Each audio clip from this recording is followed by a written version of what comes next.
So I wanted to dedicate this learning to learning about the month of Sivan, all of the associations, many of it based on the Sefer Yetzirah, and later Kabbalistic and Hasidic works.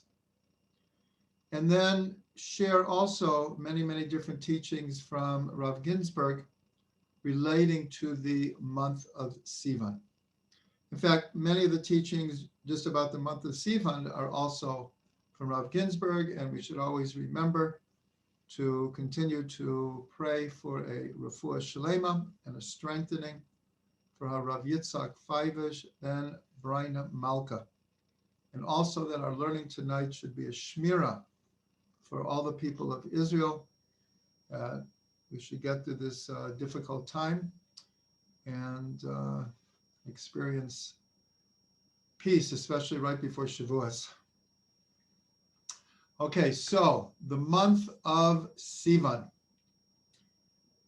So the first thing is in the Sefer Yetzirah, every month has a letter that is associated with it.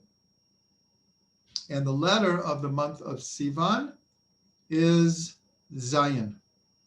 The letter is Zayin. And Zayin equals Sheva, 7.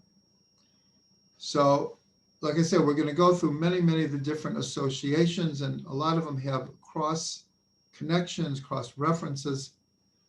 So the first thing is that the Zayin, I'll show you in a second.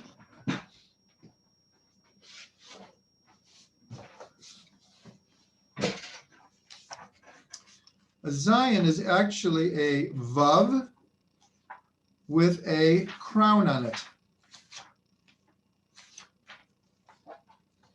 This is a Zayin, and it's basically, this is the Vav, and this is the crown. So the Vav equals 6, and the crown on it is like Shabbat. This is Eshet Chayil Ateret Bala. A woman of valor is the crown of her husband. So the letter Zayin is actually really a combination of a Vav with the crown, which is Zayin. So this relates very strongly to the month of Sivan, because we celebrate Shavuos on the 6th of Sivan. 6 equals the Vav. But then there is a long discussion whether the first Shavuos, in other words, when we received the 10 Commandments on Mount Sinai, if Moshe added an additional day, and that we actually received it on the 7th of Sivan, even though after that, we always celebrate it on the 6th. And there is this discussion. And for example, Rashi seems to go along with the opinion that Moshe added an extra day. And that would be the crown on the Vav. So it's very interesting that the letter of this month is the Zayin. And this whole idea of Moshe adding another day. Now it does say in the Gemara, even though there is a disagreement whether it was given on the 6th or the 7th, but in the Talmud it says L'kulei alma b'Shabbat nitna Torah. Everyone agrees that the Torah was given on Shabbat. What they disagree with is what exactly day did we leave Egypt, and was it on the 6th or the 7th? But everyone agrees, it's a tradition that we received it on Shabbos. Shabbos, of course, is the 7th day. And one of the 10 Commandments, of course, is to keep the Shabbat. So these are just some of the connections with the letter Zayin. We're going to see more later. And also, we know that, according to tradition, the holiday of Shavuot is the yurtzeit of the Baal Shem Tov. And this is actually one of the reasons given for reading the book of Ruth on Shavuos. There are many, many reasons given, actually. But one of them is that Shmuel HaNavi wrote the book of Ruth in order to get to the end of the story, where the last word of the book of Ruth is David. And Shmuel HaNavi wanted to show the lineage of David HaMelech, who he anointed. And as I said, the last word is David. It's to show his lineage. So what's interesting is the three letters of the word Zion, which is Zion Yud Nun, not in that order, but stands for Naim Zmirot Yisrael. In English, the sweet singer of Israel. Who are we referring to? David HaMelech. David HaMelech. And if we look at the life of David HaMelech, first of all, he was a tremendous warrior. And one of the meanings of the word Zion, it means like a sword, an implement of war. But at the same time, he was the sweet singer of Israel. He was able to integrate this tremendous gevura and leadership. And at the same time, he was, in English, sometimes it's called a poet king. He was a sweet singer of Israel. So those words, Naim Zmirot Yisrael, spells out the word Zion. What's interesting is in Rabbi Nachman and other Hasidus, they say that the sword or the weapon of the Mashiach will be prayer. And of course, it was David HaMelech who said, V'ani tefillah, I am prayer. The essence of my neshama is prayer. More than something that I do, it's something that I am. V'ani tefillah. So the word Zion itself could mean a weapon, but it's also the sweet singer of Israel. And that's his prayer. So these are all connections with the letter Zion. Now, every month, there's a permutation of God's name. And usually, if you have 4 letters, you can permute them in 24 ways. But since the name of God has the letter Hey twice, you can permute in 12 ways. And so it's brought down that each one of these permutations connects to one of the months. So what is the permutation of the month of Sivan? It's Yud, and then Vav, and then Hey, Hey. So we'll ask, well, okay, what does that mean?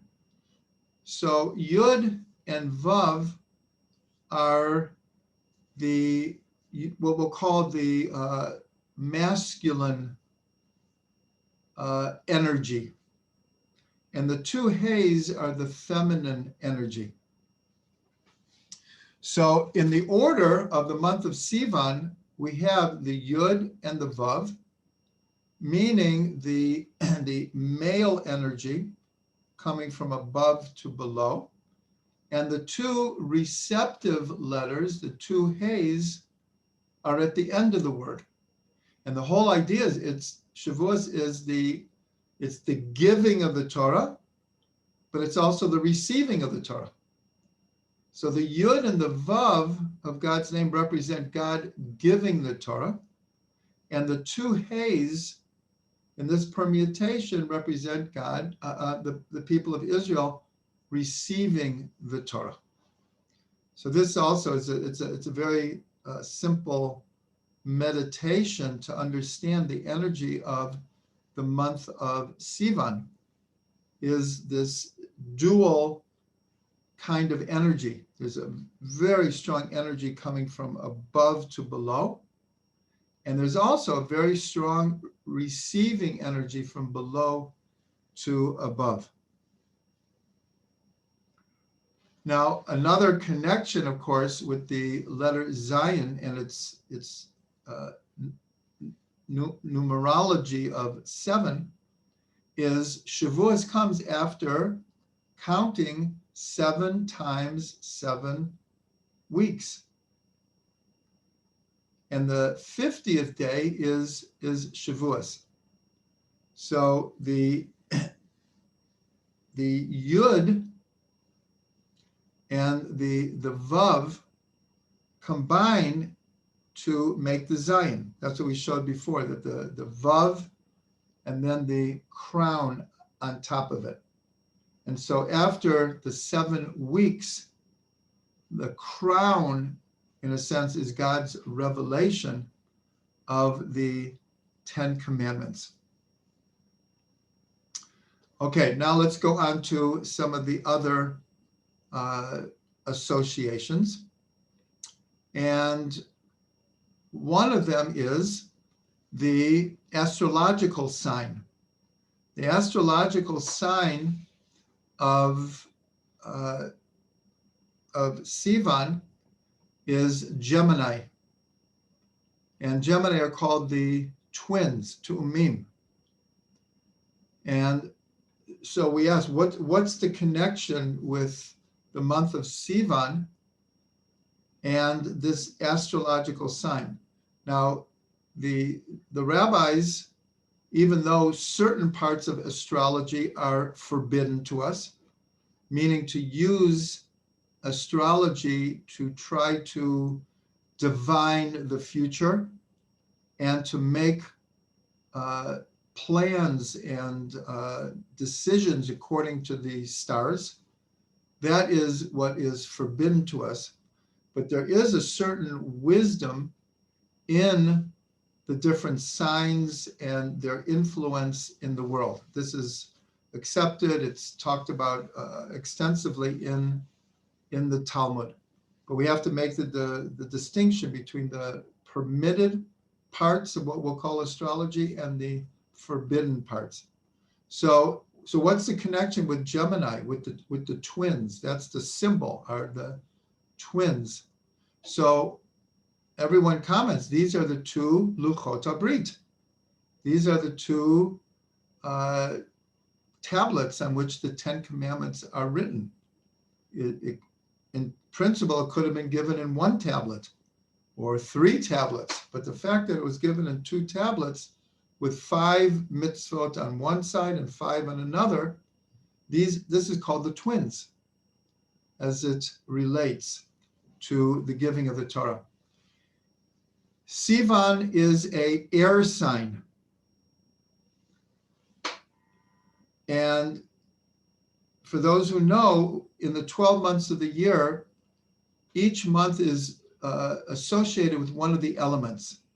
And it goes in order: fire, earth, air, water, repeated 3 times. Fire, earth, air, and water. So Nisan was fire. Iyar is earth, and Sivan is air. So what's interesting, and hopefully we'll have time to go into this more, is the second Luchot, the second tablets that Moshe brought down from Har Sinai, was in the month of Tishrei.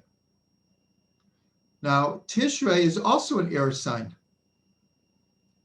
And then Moshe Rabbeinu begins his last, speech to the people, which lasted 37 days. The whole book of Devarim, of Deuteronomy, takes place within 37 days.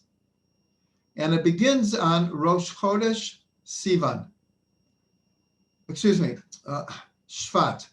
Rosh Chodesh Shvat. And Shvat is also an air sign.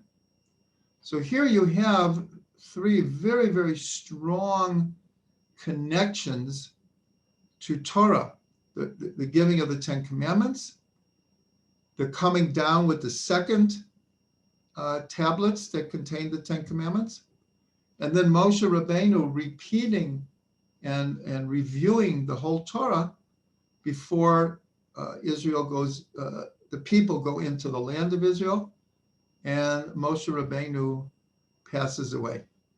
And they're all air signs. So what we're doing here is we're going through all the associations with Sivan in order to give us a handle on what is the energy of this month. Okay, now we're going to get to, actually before we do that, we're going to go back to the idea of the month being the letter Zion, which equals 7. Now, according to those that Moshe Rabbeinu added an extra day, which would mean that it was given on the 7th day of Sivan, but Sivan is the third month. And so there is a very, very strong connection between 3 and 7. It's not a coincidence that there is this very strong opinion that Moshe added an extra day and that became the 7th of Sivan, but it's the third month.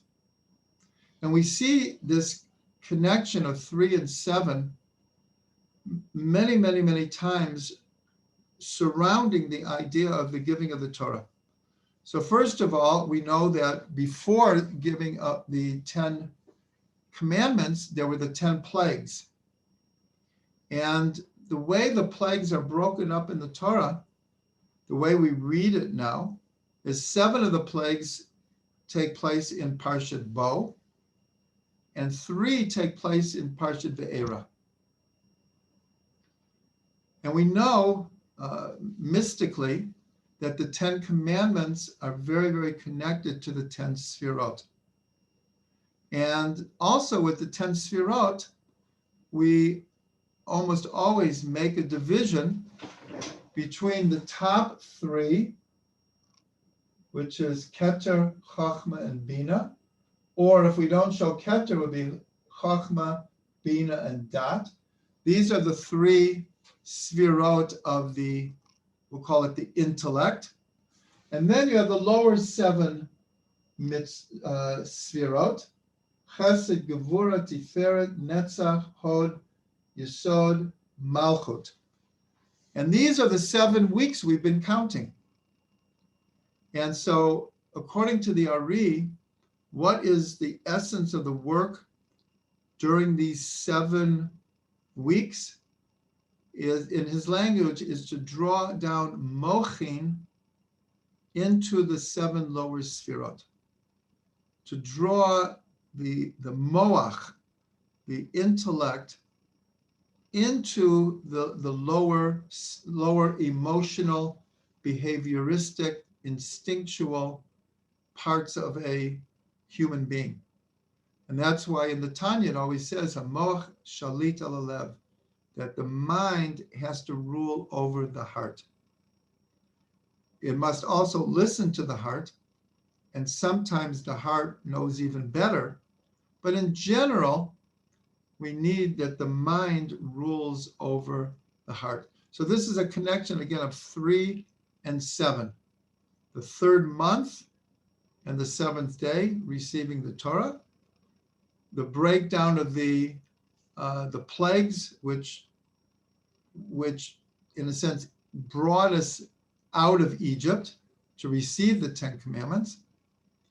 And then if you look at the 10 commandments itself, there are 3 of the 10 which are in positive language, called positive mitzvot, and 7 of them are prohibitive mitzvot. So again, even in the 10 commandments, you have this breakdown of 3 and 7. Okay, now we want to connect it to the chush of the month and the part of the body of the month. So especially the sense of the month. The chush means the sense of the month. So what is the sense of the month of Sivan? It's hiluch, which means walking, holech. But what does it mean deeper? What does it mean, a sense of walking? It means progress, development, to accomplish, to go forward. That is the meaning of the chush of this month. So when we look in the bigger picture, so we began counting the Omer in the month of Nisan, and then the whole month of Iyar, which we're just ending right now, literally as we speak, we're entering the month of Iyar. And the Torah is our means of developing, progressing, going forward. And that's why Jewish law is called halacha, from the word to walk, meaning to walk with the Torah in the derech Hashem, in the way of Hashem. But it's this idea of walking. So it says in the book of Zechariah, and it's the Haftarah that we read on Hanukkah, where God says to the high priest, Ki natati lecha mehalchim bein ha'omdim ha'elu. I have given to you the power of walking among those who are standing here. So it's explained, what does that mean? So it's explained, what it means is that human beings are called mahalchim, those who walk. And angels are called omdim, standing. Now this sounds like maybe a little strange, because we think of angels and we think of these spiritual beings that really don't even have bodies, physical bodies at least, and they do God's will, and very high spiritual entities. Why would we call them omdim, standing? So it's explained that the angels lack one thing: free will. And no matter how much an angel moves, they're not actually going anywhere, because there's no progression for an angel. In a sense, it's born with a certain mission, a certain essence, and it stays there. Whereas a human being, even though sometimes it weighs on us, all the challenges that we have and the trials and tribulations and obstacles that we have.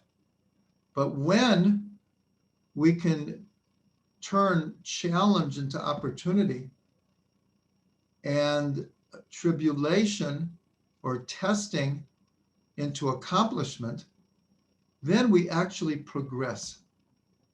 And that's what we're told. Why didn't the soul just stay in heaven?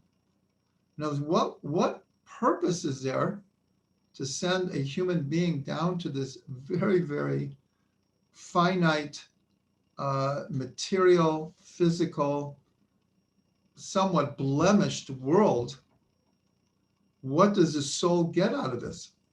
Well, when the soul stays in heaven, in a sense, it's like an angel. There is no progress.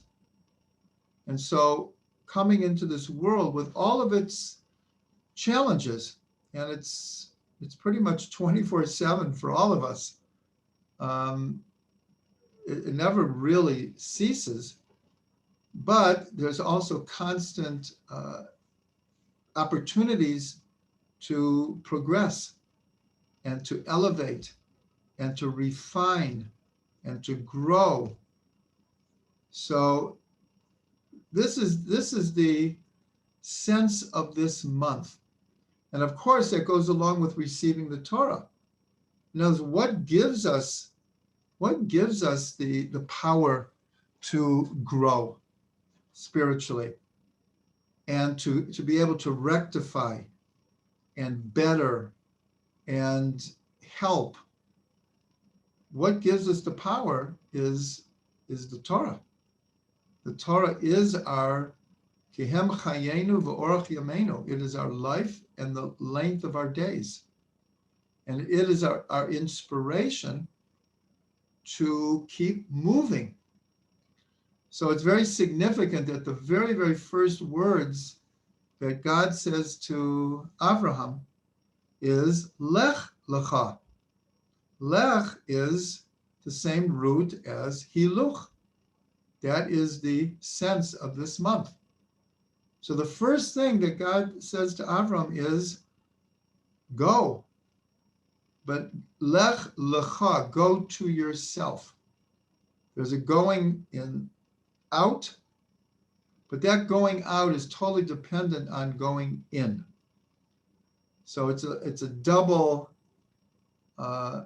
walking, a double dynamic of spiritual progress. Now, we can connect that to the part of the body that we're told is connected to the month of Sivan. And we're even actually told that it rules over the sense of the month. So the part of the body for this month is the left leg. So what is the significance of that?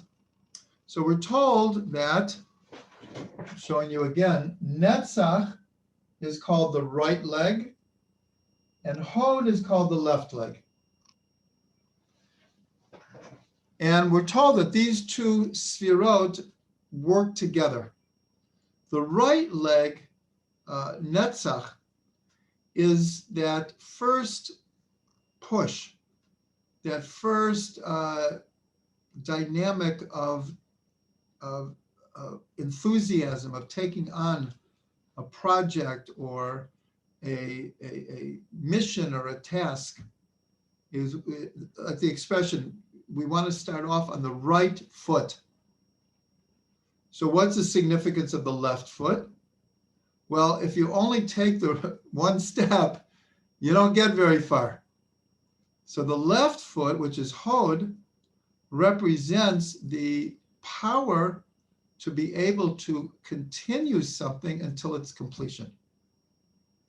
So both of these obviously are very important. If you don't have that first surge of energy, of commitment, of determination, we don't move. We're like the angels. We're omdim. But when we have that inspiration, that is what starts the process. But the left leg, which is the meaning of this month, is the ability to continue. So we could actually see that the right leg is the month of Nisan. So what does that represent?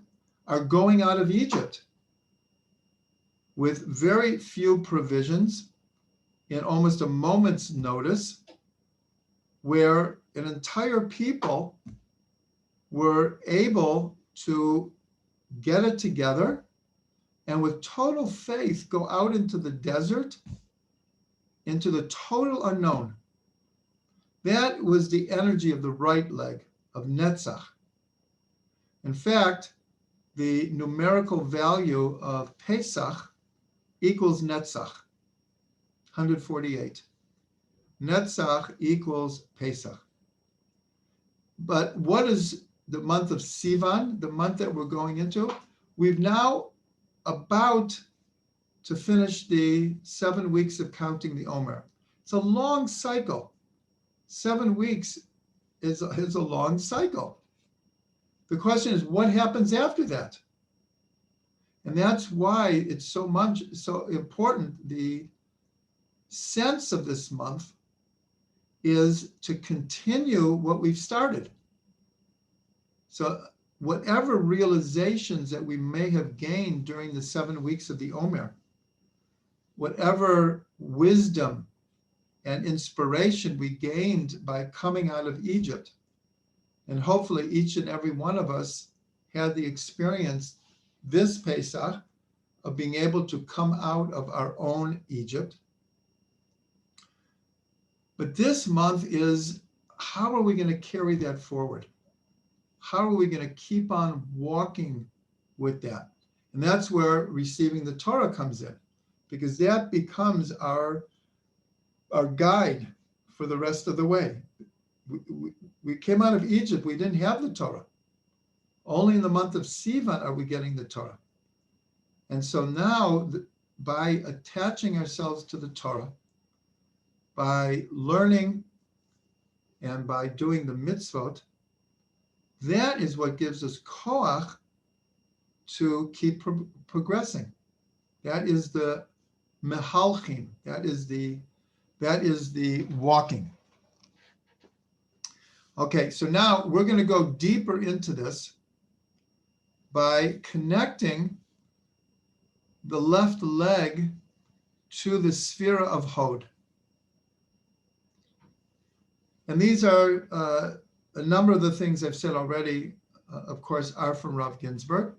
But this next part is particularly from Rav Ginzburg's teachings of the connection of the months of the year with the sfirot. Now, we know that there are 10 sfirot, as we can see. There are 10 sfirot.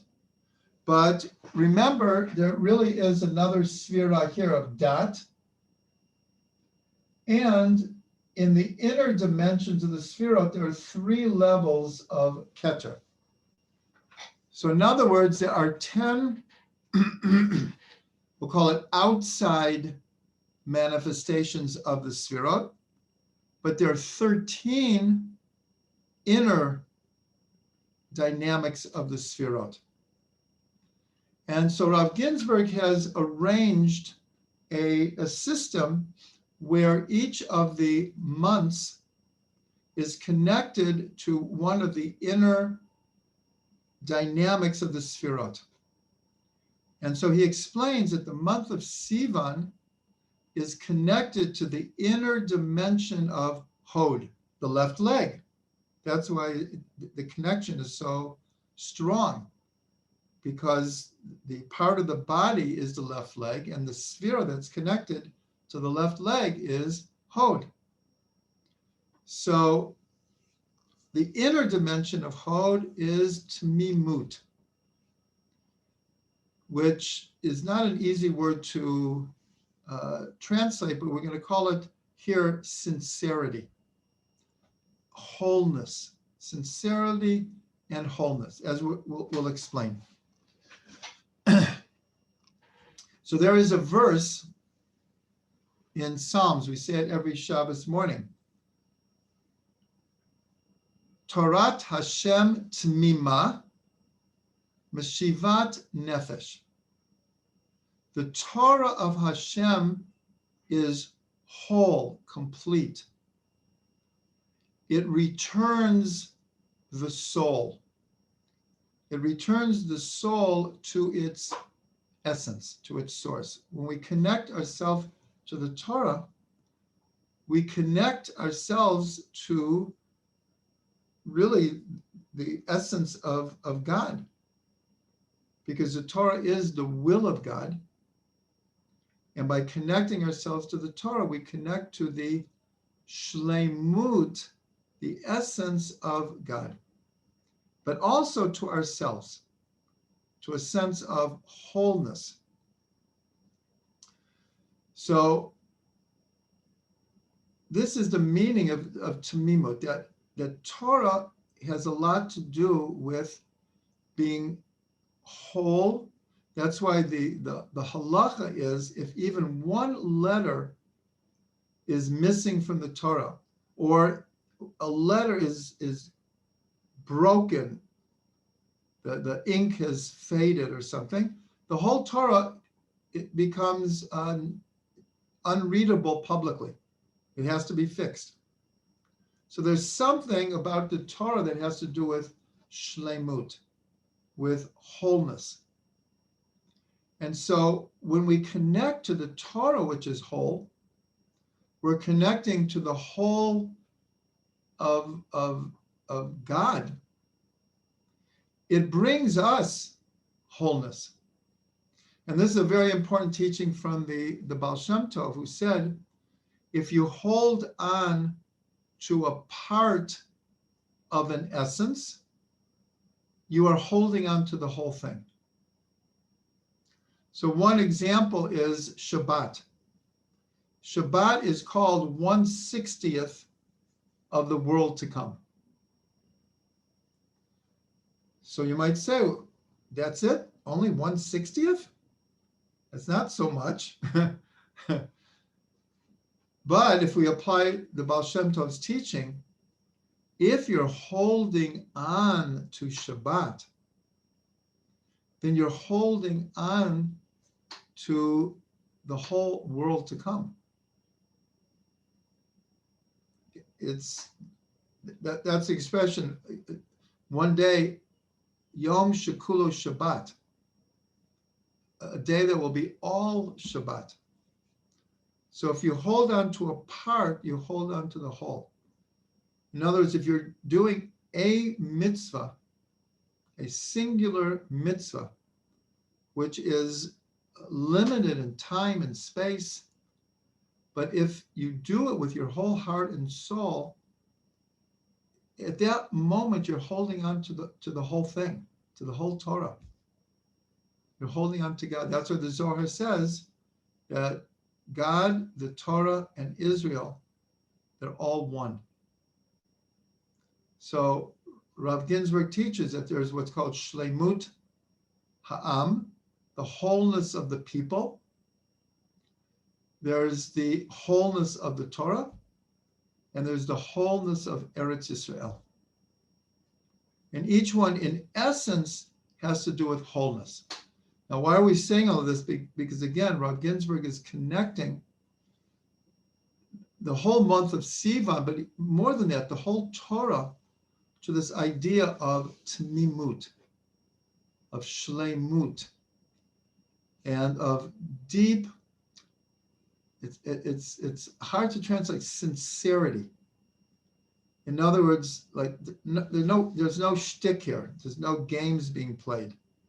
There's just, this is what I really believe in. This is the real me, however we want to put it. So where do we see this? Where do we see this idea of tmimut, of sincerity? Well, the first one is used to describe Yaakov Avinu. That Yaakov was ish tam, Yoshev Ohalim. He was a simple, sincere, straightforward person who dwelt in the tents. So what tents? What's the big deal? Everyone, in a sense, dwelt in tents then. But they said, no, these are the tents of Torah. And why is it in the plural? He dwelt in tents because, according to tradition, he went to the yeshiva of Shem and Ever. He learned by both of them. And so he was a dweller of tents, but he was called Ish Tam. And so Rav Ginzburg says, if you take the letters of Ish Tam and you just permute them, it spells out Yesh Emet. There is truth. There is truth. So we have a verse or a saying about Yaakov Avinu, Titen Emet Yaakov. Give truth to Yaakov. Or Yaakov, his essence was truth. We don't have time to go into it now, but if you would review the life of Yaakov Avinu, the one area where he was tested over and over again was with truth. Many times he was challenged how to navigate the obstacles and the challenges of this world and to remain true to himself and to be a representative of truth. But we always relate to Yaakov as Ish Tam, which spell out Yesh Emet. Now, we're told in Pirkei Avot that the whole world stands on three pillars: Torah, Avodah, and Gemilut Chasadim. On Torah, Avodah here means service of God, very connected to prayer, connected to the service of the Beit Midrash, or today in the all of the laws and customs that go along with prayer are service of God. And Gemilut Chasadim is deeds of loving kindness, good, kind deeds. So we're told that each one of the patriarchs relates to each one of these pillars. And it goes in opposite order. Avraham, he is Gemilut Chasadim. His main quality was chesed. Yitzchak is connected to avodah, to service. Yitzchak is more inner, more meditative, more insular in his approach to the world. And he concentrated on serving God from that more quiet inner place. And Torah is related to Yaakov. Yaakov is always related to Torah itself.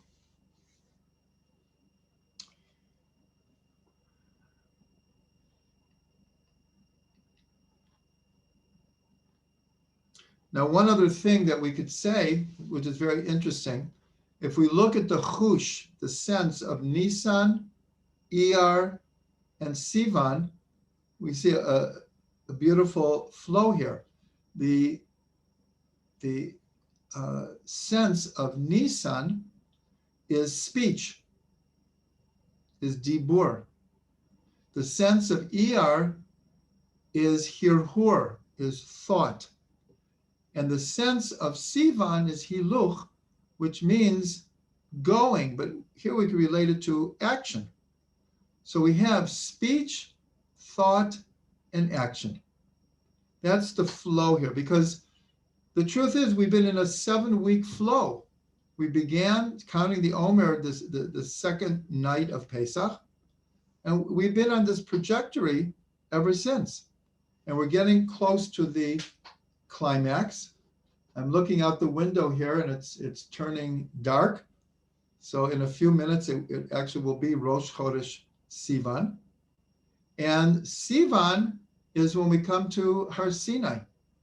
And here, in a sense, it's time to translate and integrate our thought, our speech into action. That's the month of Sivan. Is once you get to Mount Sinai and we receive the Torah, now what do? We have to go forward. It becomes our ticket to spiritual travel, in a sense. Okay, so we're going to end with one more idea, and then as always, we will open it up for questions and comments and sharing. So on Rosh Chodesh Sivan, in the Torah, it says, in the first day of the third month, we came to the desert of Sinai. Vayichan Sham Yisrael neged Har. And Israel camped across from the mountain.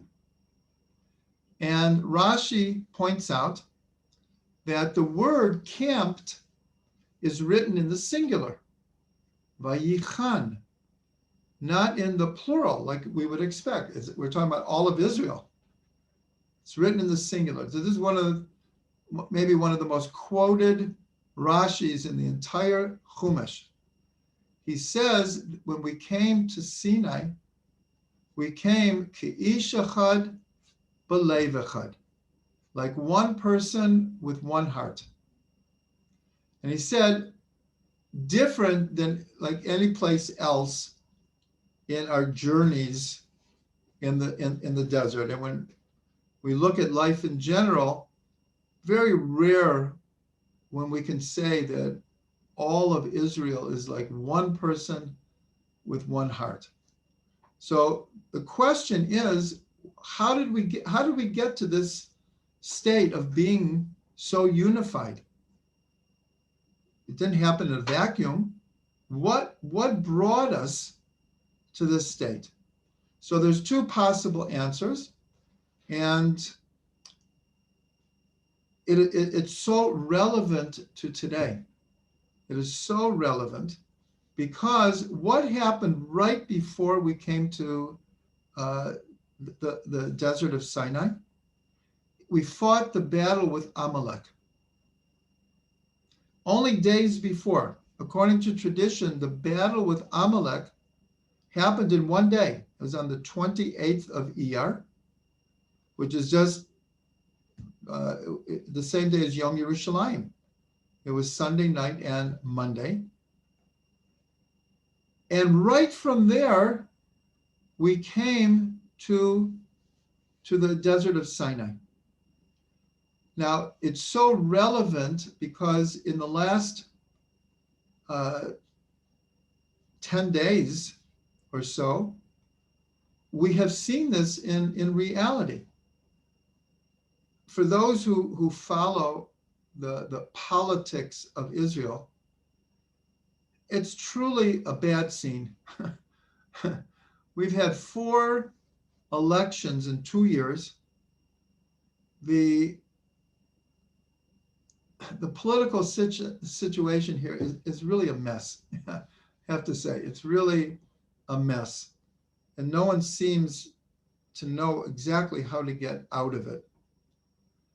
But Israel, from the time that we fought Amalek till today, when pressed against the wall, when tragedy strikes, Israel knows how to come together. And I think everyone felt this like right after what happened in Meron. There was just, it didn't matter what you believed in, what you wore, how many mitzvahs you do, how many mitzvahs you don't do. Like everyone in the entire Jewish world felt such a deep pain over this. And yesterday and today, we're experiencing this again. That good parts of Israel are under bombardment as I speak. And people are being killed and injured, and damage and fires burning all over the place. But you feel when this happens, everyone drops all their differences and comes together. That's the only way we've made it as a people all these years. When adversity strikes, we know how to come together. So that's how they came to the desert of Sinai. They had just fought a war with Amalek. Amalek is our archetypal enemy. And so in order to defend ourselves and to win the war against Amalek, we had to come together.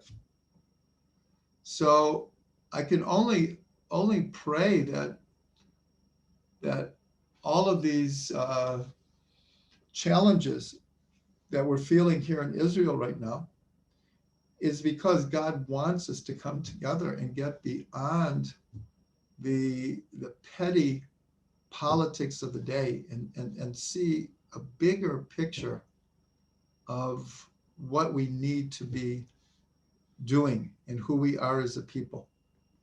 And the other thing that we can mention is when we crossed the Red Sea.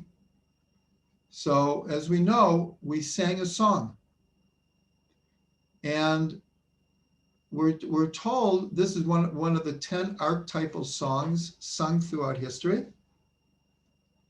And the Midrash says that the experience that we had at the sea, which led us to be able to sing together, was even a greater experience than Ezekiel, the prophet, had when he had what's called the vision of the chariot, which is the Haftarah of what we read on Shavuos. So everyone in Israel experienced this incredible prophetic experience. And we all know how prayer and song can bring us together. If it's a small group or a bigger group, but when people sing together, people pray together, people have the same intent, then it brings this unity that Rashi calls ki'ish echad b'lev echad, like one person with one heart. So I want to end with a blessing. And the blessing is, first of all, that, like we said, if you hold on to a part, you're holding on to the whole. And so each one of us in our own way, we should be blessed to find that way that helps us hold on to the Torah. When we return the Torah to the Holy Ark on Shabbat, we say, Eitz Chaim hi lamachazikim ba, that the Torah is a tree of life for those who hold on to it. So I just want to bless us. Shavuos is coming, and Shavuos is not a one-time event. At one time, God gave us the Torah. Shavuos happens every year, and in fact, right at the beginning of our coming to the desert of Sinai, so it says, Bayom Hazeh, on this day we came to the desert of Sinai. So Rashi again asks grammatically, why does it say on this day? Because the sentence is relating something that happened. So he says it's to teach us that we should look at the way we learn Torah as if it was being given today. So this is like every day. The Torah is being given every day. So I just want to bless all of us that we have, as we get to the end of Sfirat Omer, we have a renewal and dedication to hold on to the Torah, and it should be a tree of life for all of us.